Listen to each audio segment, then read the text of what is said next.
मई की ठंडी हवा अब भी हड्डियों में चुभ रही थी। मेजर अरविंद सिंह ने दूरबीन उठाई और नीचे की घाटी पर नजर टिकाई। आंखें जल रही थीं लेकिन नजरें हटी नहीं। नीचे चारों तरफ चीड़ के पेड़, पत्थर और सन्नाटा पसरा था, जैसे सब कुछ थम सा गया हो। रात का सन्नाटा था, जैसे कोई बड़ी हलचल होने से पहले की शांति। सब कुछ चुप, लेकिन अंदर ही अंदर सब तैयार।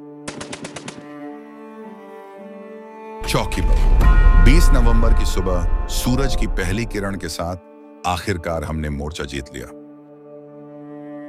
अब सामने था नस्ताचुन दर्रा, 3000 मीटर से ऊपर की ऊंचाई, पत्थरों से भरा मुश्किल रास्ता, और उस पार था हमारा अगला मकसद, टिथवाल।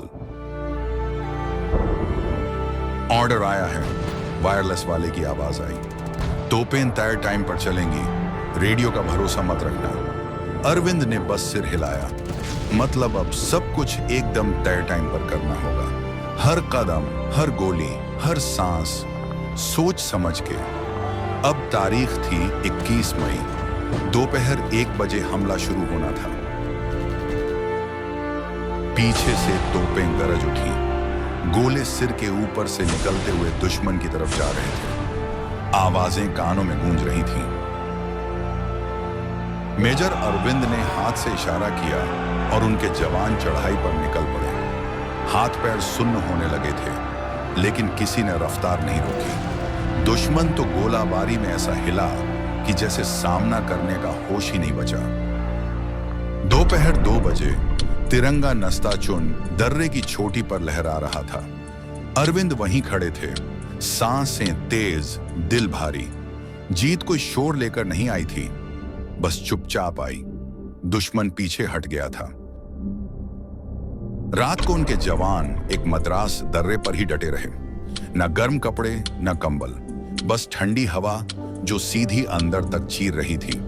अरविंद हर किसी के बीच घूमते रहे। कभी किसी को टोपी पकड़ा दी तो कभी कोई हल्का फुल्का मजाक कर दिया। सब ठिठुर रहे थे, कोई सोया नहीं, मगर कोई शिकायत भी नहीं। आगे करीब 10 किलोमीटर दूर एक सिख ने नैचियान पार कर लिया था। 22 मई की सुबह हुक्म साफ था, टिथवाल की ओर बढ़ना है। एक सिख आगे था, पीछे मद्रास की एक कंपनी। घाटी में सिर्फ जूतों की आवाजें सुनाई दे रही थीं और कभी कभी दूर से एक आध गोली। दुश्मन कम दिखा, ज्यादा डर, कम लोग। अरविंद की टुकड़ी दोपहर तक छमकोट पार कर चुकी थी। एक ऊंचाई पर आकर अरविंद रुके। दूर रास्तों के मोड़ के पार टिथवाल बसा था, चुपचाप, थका सा। अरविंद ने गहरी सांस ली, गर्व से नहीं बल्कि सुकून से।